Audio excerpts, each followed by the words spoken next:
All right, looking at this text in 1 Thessalonians 4, the first part, he says, you're doing well. You love one another.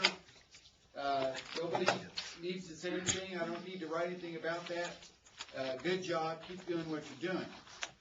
But we do want to urge you, brethren, to excel more, to make it your ambition, to attend to work, so that you will behave properly toward outsiders and not be in any need. All right, so what is he wanting them to excel still more at then? Walking properly. Walking properly, specifically Toward outsiders. Toward outsiders. All right, you're doing good with brethren, but you can ratchet it up a notch and do better in your overall Christian walk with people outside the church.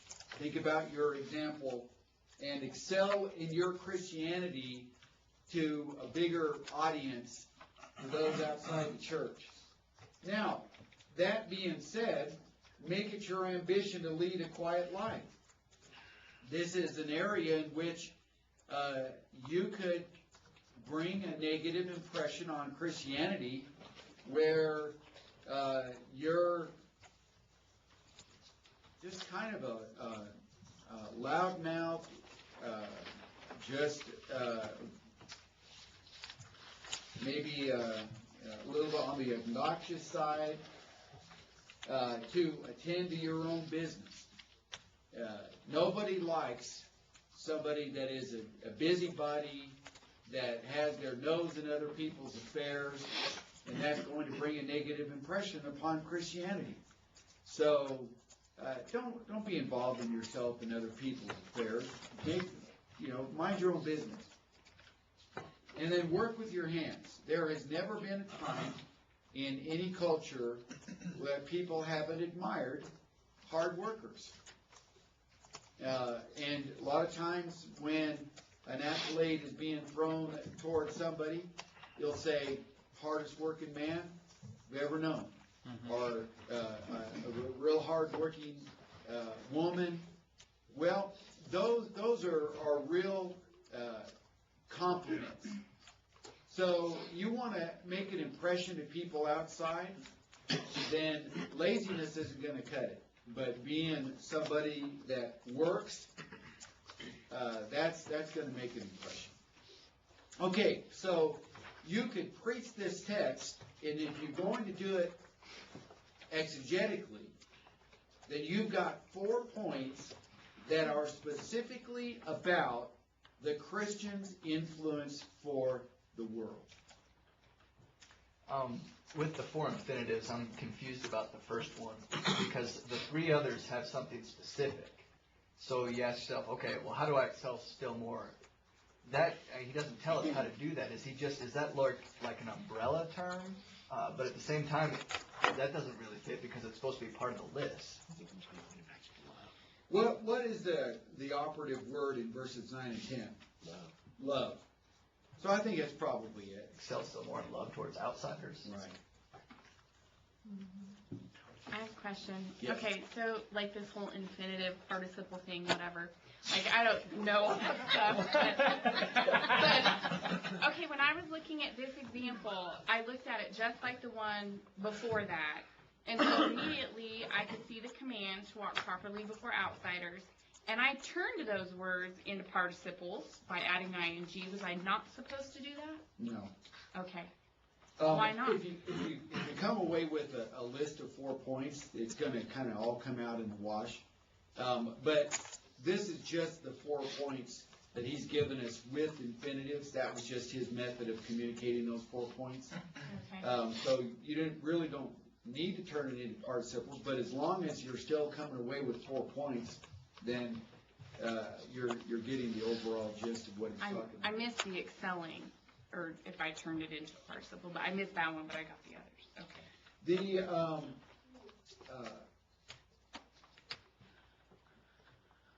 I put the to attend and to work in brackets because a lot of translations have that. But here, to attend to your own business and work, so you don't have the to and to work. So you might not know that that actually was an infinitive by reading the New American Standard. But you've got all four of them, those infinitives here. So that's where we come up with this list here of 4 points. And just like the example from 1 Thessalonians chapter 2, your operative verb is at the end, not at the beginning. So it's not like you have an imperative followed by participles, but you actually have infinitives followed by a imperative.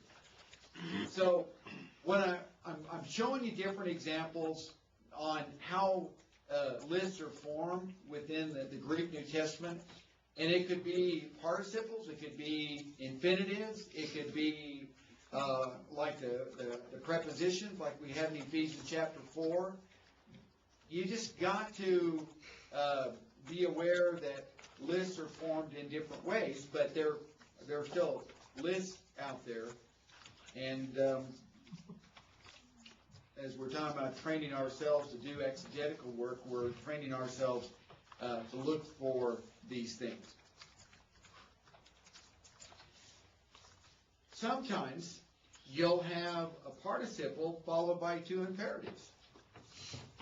Another way that this is done, as is the case in 1 Corinthians 11, 33 and 34. So you've got the participle, sun ergo menoi, and then you've got there in the blue, exegesis and estieto. So in English, when you come together, that's sun ergo menoi. When you come together, wait for one another, eat at home. So exegetically, when we're looking at this text, Paul is saying, all right, let's talk about your assembling. When you're assembling, there are two things you need to think about. First of all, you need to think about waiting. And he'd already talked earlier about the Lord's Supper. And then secondly, you need to eat at home. So you're thinking about the assembly. Don't bring your sack lunch to church. Eat it at home, and then when we assemble, then we're going to take the Lord's Supper together. All right. So if you're wanting to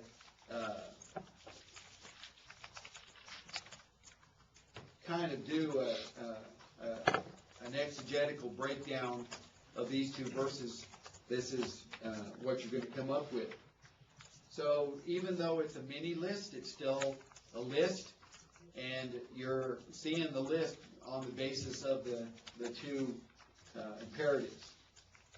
So just to sound like a broken record, these lists are going to come up in lots of different ways. It's not always going to be an imperative followed by participles. It could be here the opposite. You've got a participle followed by imperatives. It's just looking for a series of repetition in a verb form or in prepositions. That's all we're talking about. And you can do this in English text. You can do this with the visual filters in the Logos Bible software, but it's very doable. And even though I've got a Greek text up here, I only was doing that just to show you the way that it broke down. But you could still accomplish the same goal by looking at English translation. All right, another one of the Greek text. But go ahead and turn in your English Bibles to 1 Corinthians 14, 34 and 35. and see if you see there 3 commands for women.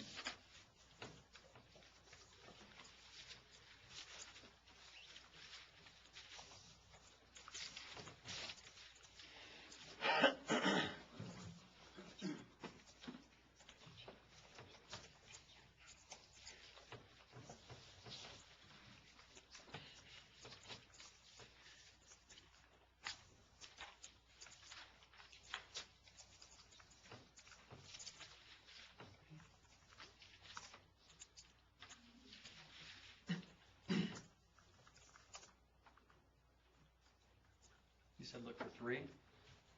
Yes.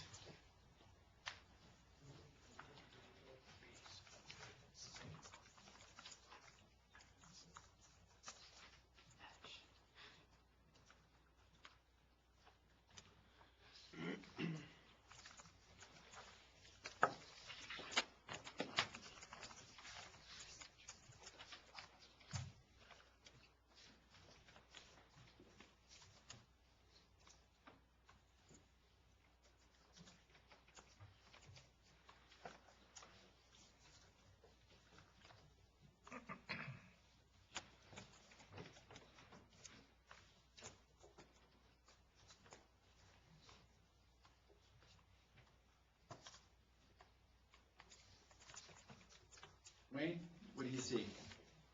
Keep silent, be subject themselves, and ask their own husbands. Okay, how did you come up with those?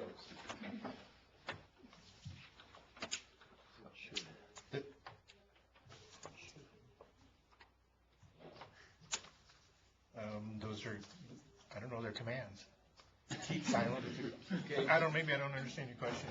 Was there terminology that was repeated that led you to that conclusion? Not as in the same terms. Well, it should be. Keep silent. Let the women keep silent. Let them subject themselves. Let them ask their own husbands. You see that? The first I lesson see up one. there. I see one. Let them ask their own husbands, but I don't. You've got R to keep. Let in 35. Are to keep, are to subject. We've got 2 Let lessons. them. There's Are more. you kidding me? Really? That's what they did with that? Yeah. Okay. I no longer can say that You have another example? every change in the 95 update was good. Oh. This was not good. All right, here's the old NAS. Let the women keep silent in the churches, for they're not permitted to speak. But let them subject themselves, just as the law also says. And if they desire to learn anything, let them ask their own husbands at home. Brother Denny, does this still apply to women today, though?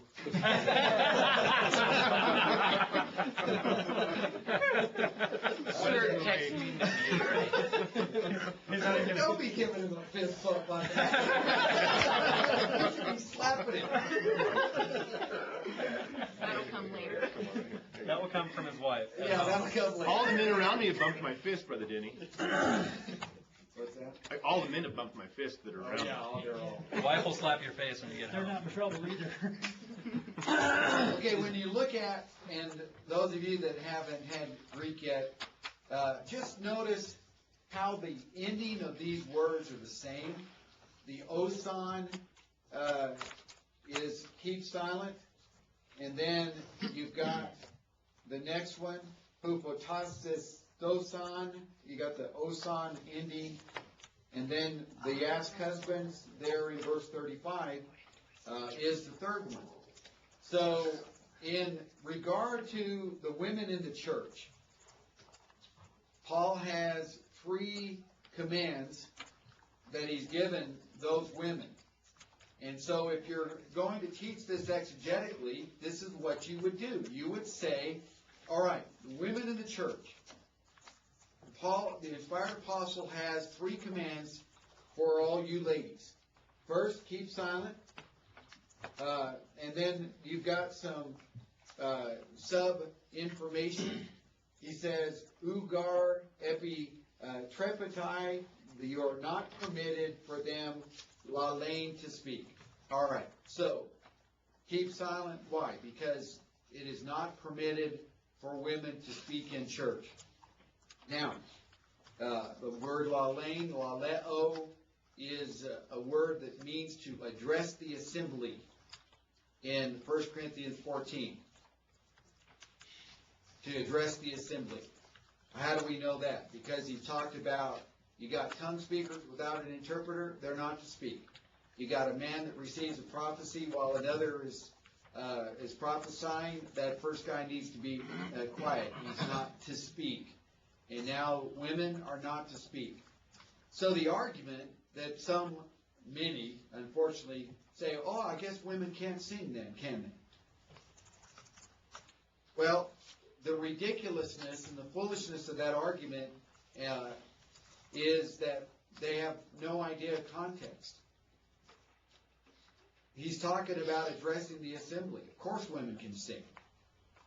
But he's talking about addressing the assembly. So when it comes to the women in tais ecclesiais, in the churches,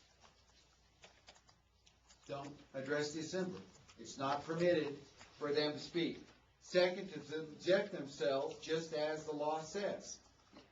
And then third, if anyone desires to know anything in their home with their own husbands, let them ask.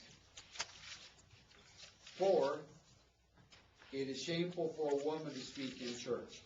So he starts out with that, he ends with that, and so exegetically, you've got 3 commands, and it's all based upon women in the church. That's what we're talking about. Women in the church. 3 commands for the women in the church. All right? That's what's there. And you might as well see the apostolic fingers coming up first, second, third. This is what I have to say to the women in the church. I get the repetition of the imperatives, but since the word let isn't in the Greek, why would it be better if it was there? Not necessarily it needs to be there. You just need to see the pattern, is all I'm saying. So they could have translated it. How did the update do it? Go ahead. The women are to keep silent. And then it says, but are to subject themselves, just as the law also. And then it said, let them ask their own husbands at home. Yeah. Give us the R2, R2, R2. I don't care about that. My point is, how are you going to see 3 points unless you've got the terminology that is the same? Who's got New King James? Read New King James, Dale. Let your women keep silent in the churches, for they are not permitted to speak, but they are to be submissive. No, already blew it. As the law also says, and if they want to learn something, let them ask their own husbands at home. Blew it again. That's very disappointing, because usually the New King James is our champion text when it comes to this. How about an ESV? Should, and let them. So none of the updated ones have it? No, it doesn't seem like. Anybody have something that's not like an ASV or a KJV? I can look up American Standard right here. I have the American Standard, the old one. Do you Okay. want me to read it? Yeah, please. I have the new one. Page 135. Let the women keep silent in the churches, for they are not permitted to speak, but let them subject themselves, just as the law also says. If they desire to learn anything, let them ask their own husbands at home, for it is improper for a woman to speak in church. Yoo-hoo. Props to the ASV. Same one, and it's like that on the new one as well. This is the New American Standard, the 77 version. No, I know the 77. I was going to read the ASV. I have that. The 1901. The 1901 ASV. Let the women keep silent in the churches, for it is not permitted unto them to speak, but let them be in subjection, and also saith the law. And if they would learn anything, let them ask their own husbands at home.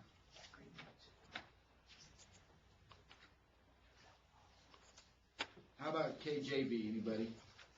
I have that too. Okay, go ahead.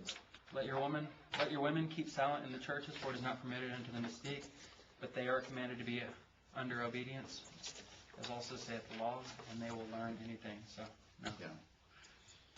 See, these are exactly the same verb tenses. Therefore, they should have all been translated the same way.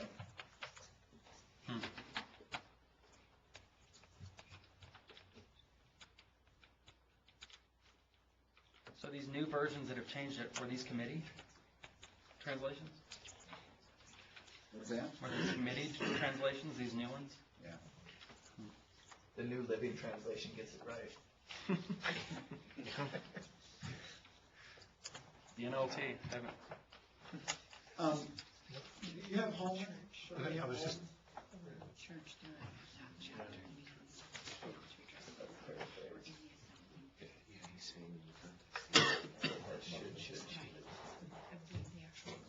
Holman Christian Standard, in the Holman all should. Yeah. You have it? Yeah, they're all should instead of let or are to. So should be silent, should be submissive, and should ask their own husband. Okay. at least they're uniform. Now, so what's the point by asking about these different translations? What point am I trying to make? When they're translated the same, it's easier to see the list. Yeah, that's what we're looking for, but by using comparative translations, If you use multiple translations, you'll eventually see. you'll eventually see this. So, if you're looking at it in the Greek text, you'll see it right off. But if you're not going to be looking at the Greek text, which is fine, but the way that you're going to get to that is by looking at different translations. And so you're reading this, and you have one of your comparative translations, the Holman, and you're going, wait a minute, look at that. So there's actually 3 points there that you're not going to get with the 95 update. You're not going to get with the New King James. You're not going to get with the ESV. But it is there. It is there in the original, and that's our point. All right, this is really a fun one. So take a look at 1 Corinthians 9, 19 through 23. See what you come up with.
see? I see though before all the participles. For though I am free, am being the participle, though not being, down in verse 20, being the participle, and though not being in verse 21.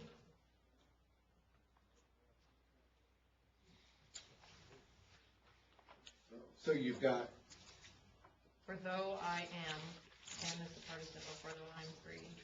okay, so you've got a phrase, a repeated phrase, basically. All right, what else?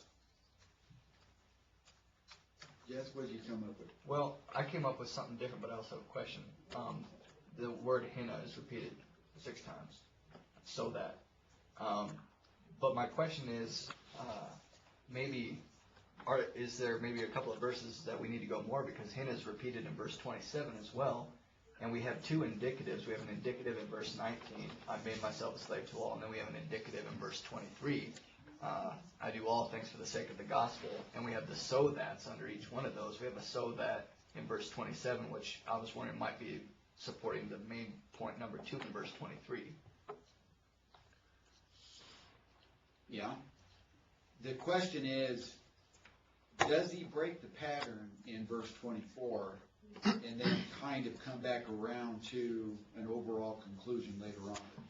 And I think the answer to that would be yeah. That verse 24, where he says, well, you know that. So it seems like you've got a pattern in verses 19 to 23. He breaks that, and then you're right. He comes back to actually a repetition of the word save, which he had talked about earlier.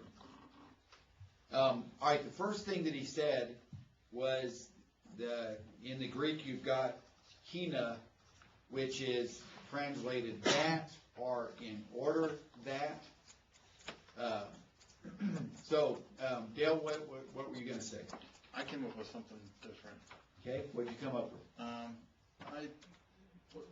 I've made myself a servant to all as being the main point. And that, how does he do that? And it says, and then I've got 4 points under that. To the Jews, he became a Jew. To those under the law, to those who are without the law, and to the weak, as the 4 points of how he becomes a servant to all. And then the reason why he does it all for the gospel's sake in verse 23. Okay, I think he's on the right track. How many points did you get? 4. And what were they? To the Jews, to those who are under the law, to those who are without law, and to the weak. Under the law and the Jews, the same thing. I would add one more to that. Okay, what? The to all people. I did it from I did exactly what he did, but, you guys are doing to the and to those. I saw I became. That was my version. So I kept saying I became a Jew, I became as one, I became as an outsider, I became weak, I became all things. See, what we're doing is we're seeing there are a lot of different ways to come up with lists in this because of the repetitive terminology. In verse 19 it says, I have made myself, and then 20 he says, to the Jews I became. So would made also fit into that category with became? Could, because we're talking about past tense. So you've got a flow of past tense, what he has done, followed by so that I might. So you've got, I did this so that I might do that. So I made myself a slave, verse 19, that I might win the more. To the Jew I became, past tense as a Jew, so that I might win Jews. And then last part, though not myself under the law, so that I might win those who are without law. So yeah, it's there for sure.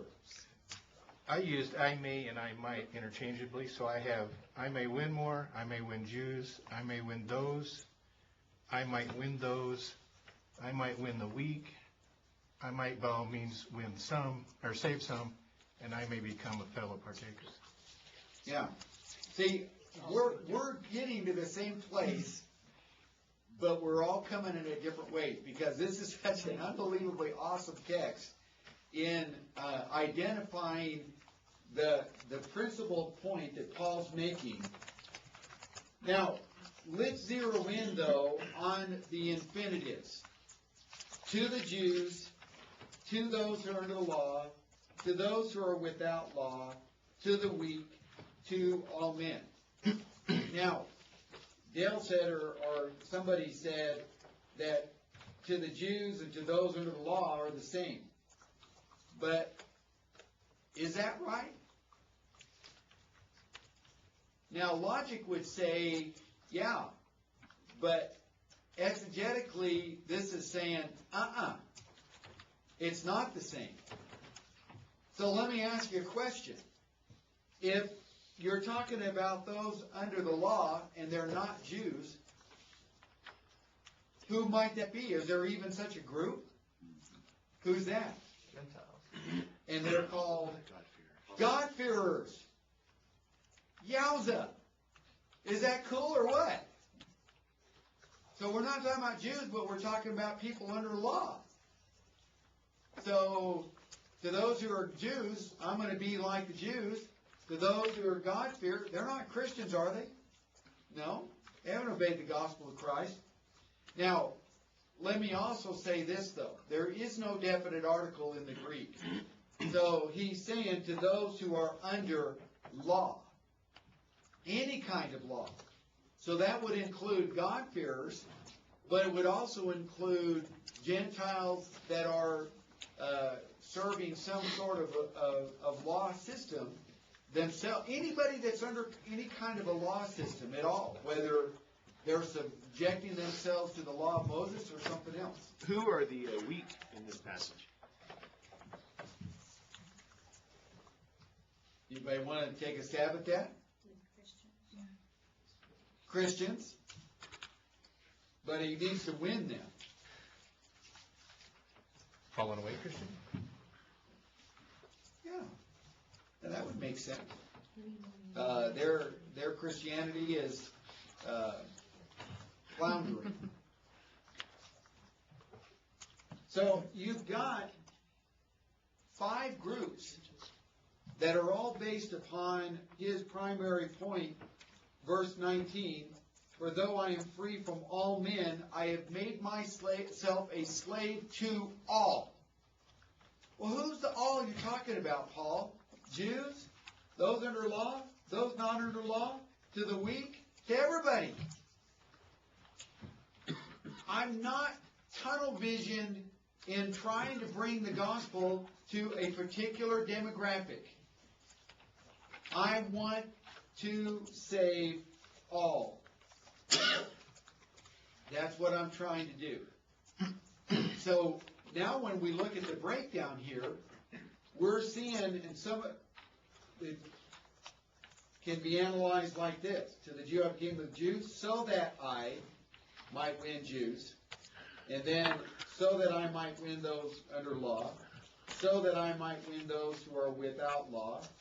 That I might win the weak. So that I may by all means save some. So that I may become a partaker, fellow partaker. So you've got this flow of these Hina Clauses, is what you would call those in Greek, that based upon the Greek word Hina. So if I was going to break it down and kind of make an overall outline of it,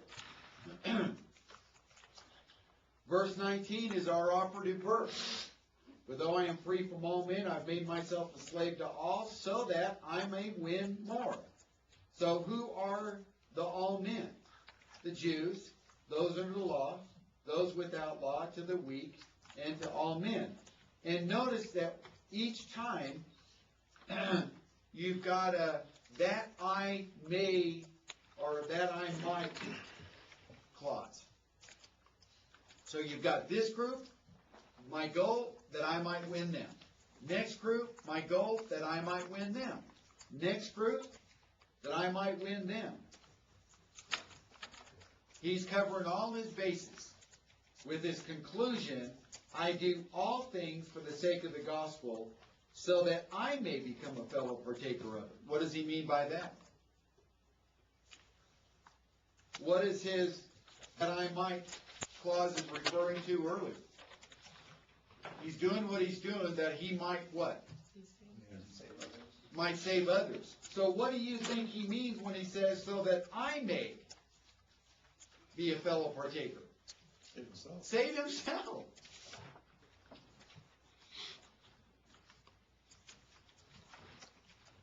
Now, you might be saying, isn't 1 Corinthians 9:24 and following where Paul talks about,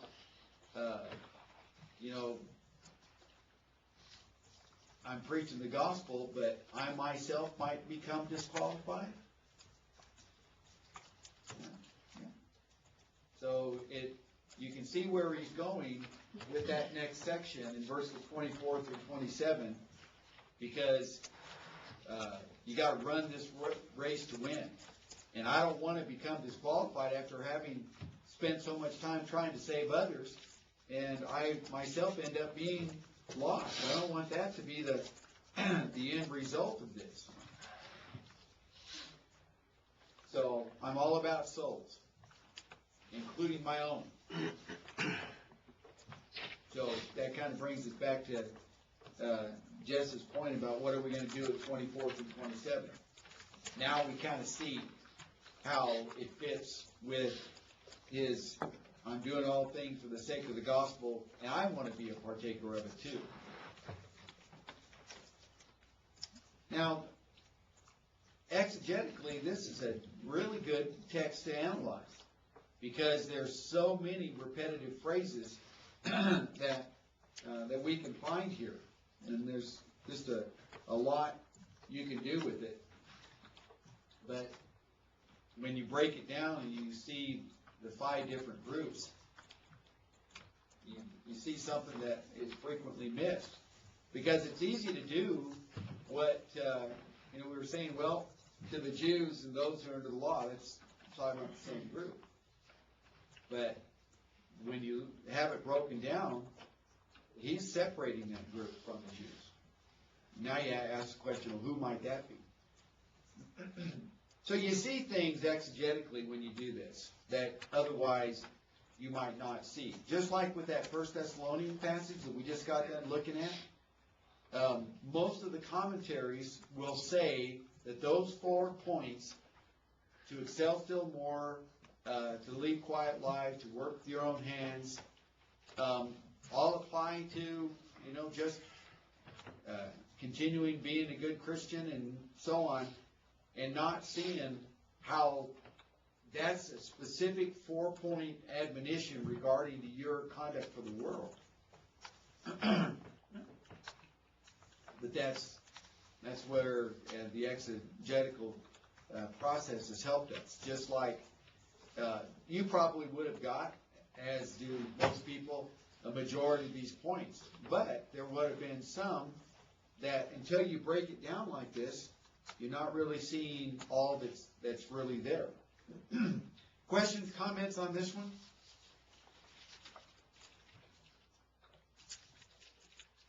Take a look at this one, see what you come up with.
realize that I'm putting you at a disadvantage by not giving you a whole lot of time, but, somebody tell me what you're seeing here. Anything?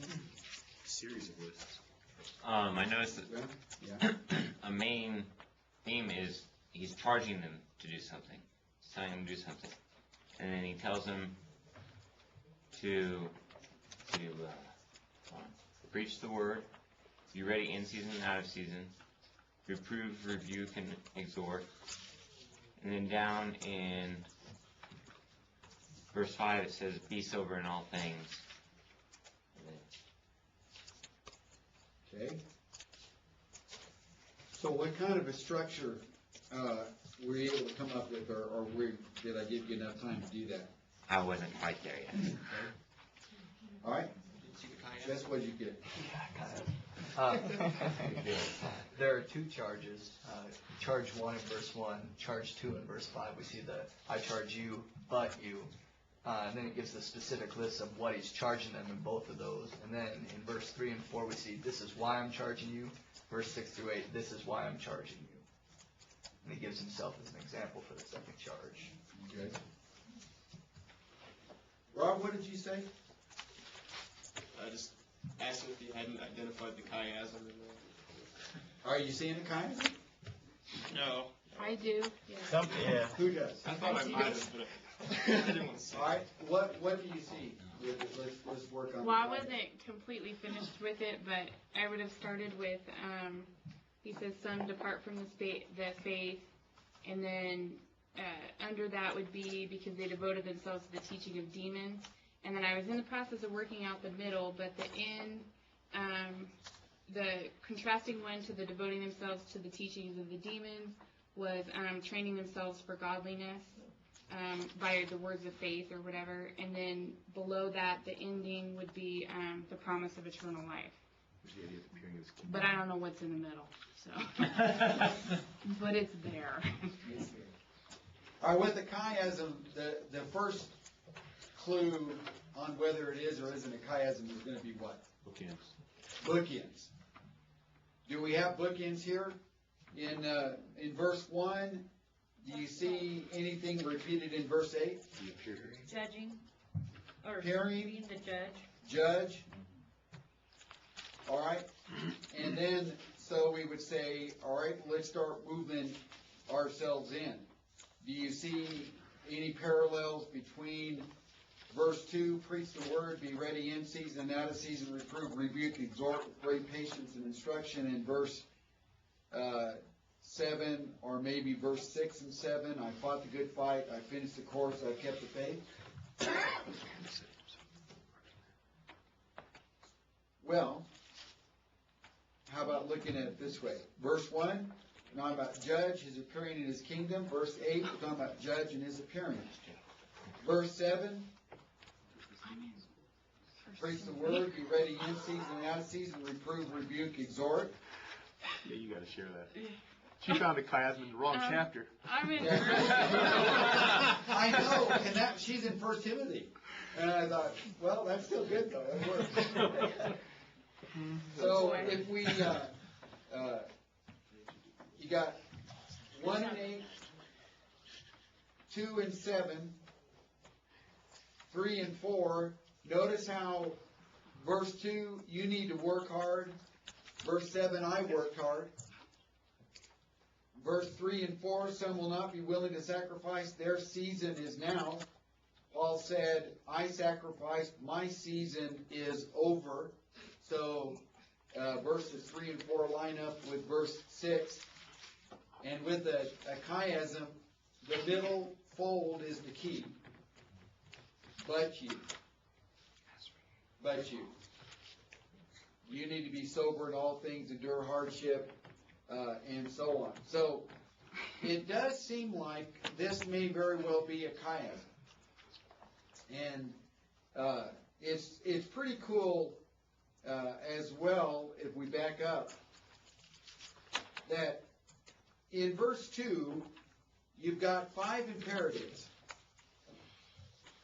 Then it is followed in verse 3 and 4 with 5 future tense verbs.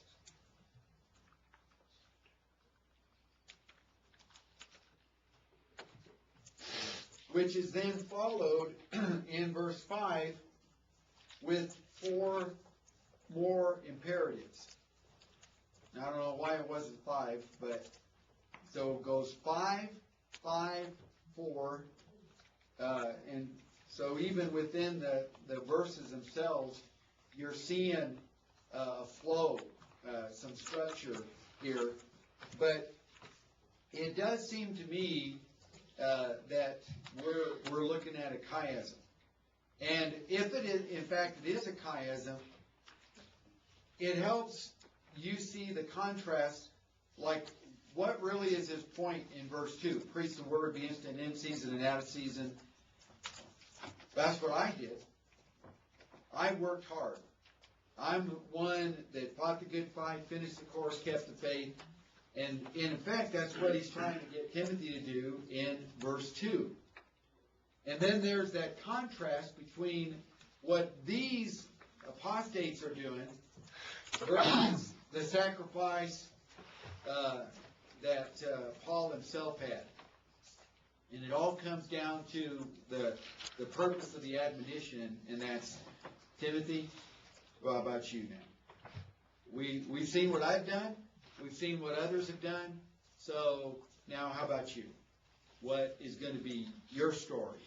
Are you going to be one like those people that are not willing to sacrifice? Or are you going to be like me?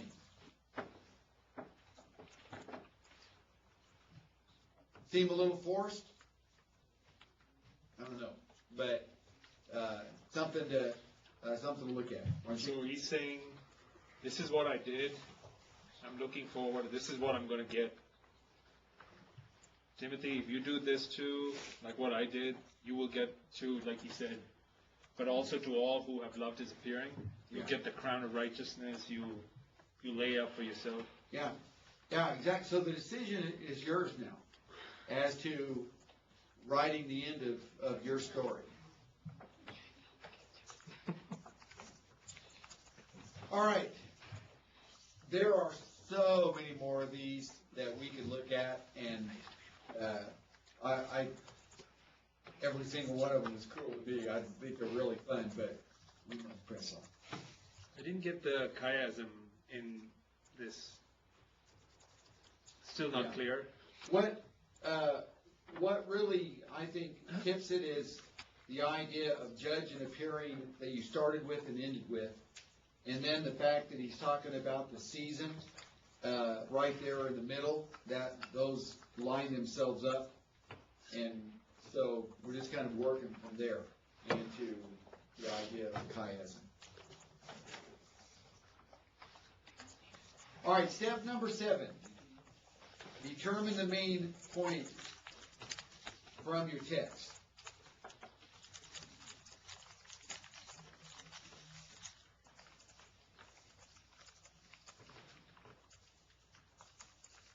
So we're asking the question, is your section a major, or is it an illustration or a supporting section?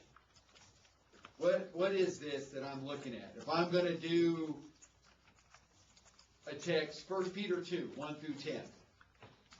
What is 1 Peter 2, 1 through 10? Is it a major section? Is it an illustration? Is it a supporting section?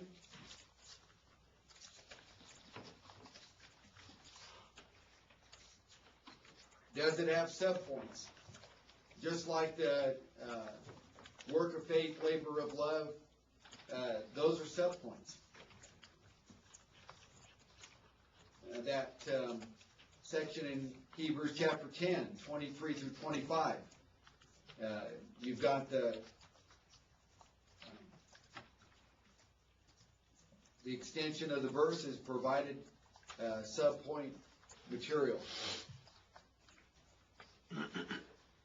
Does he offer illustrations? Is there something in there that it might be just a real quick illustration that is like one verse? Don't be thinking an illustration has to be 4, 5, 6 sentences, a paragraph. It could be just a real quick, like in the book of Jude, they'll say they're like Balaam. Okay? Just a real snapshot. This is the way they are. It's an illustration. Also, one of the questions that need to be asked is, has he discussed these ideas earlier? Or are we going to come back around to these ideas later?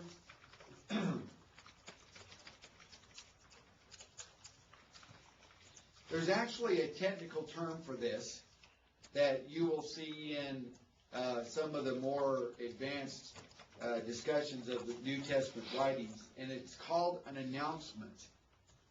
An announcement, where you just briefly going to touch on something, but later on you're going to pursue it at some length.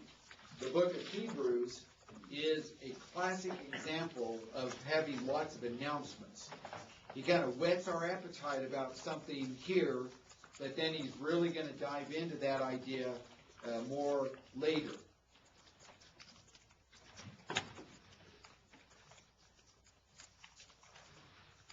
All right, so we're just trying to figure out, what am I looking at in this particular section that I'm going to try to teach? How does it function with the whole? This is what Kaiser has to say. All of this discussion assumes, one, that there will always be only one theme or proposition, and two, that it is always expressed. But what if there are several independent or main propositions, all of which appear to vie for the designation of the theme or the topic proposition? This phenomenon may occur in one or two forms. Either there is no explicitly stated theme, but only two or more propositions which are closely related, or there are two or more propositions which together will form and make up one complete theme or proposition. Now, you could have gotten lost in all that, but basically he is arguing that there's one theme. Our job is to find out what that one theme is. And when it seems like you've got two or three main ideas, and say, well, it could be that or it could be this, then the chances are that those two really need to be merged together to form one predominant theme, and those are supporting evidence for that predominant theme.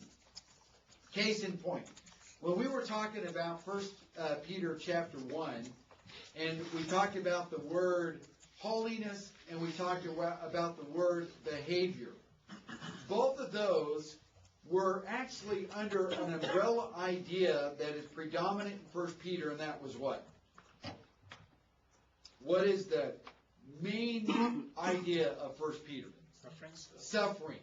So holiness and conduct are not what the book is about, but an idea about suffering, and then some particulars under this context of suffering. That's our main idea. So even though the word behavior was predominant in that pericope, it still is contributing to the main point overall.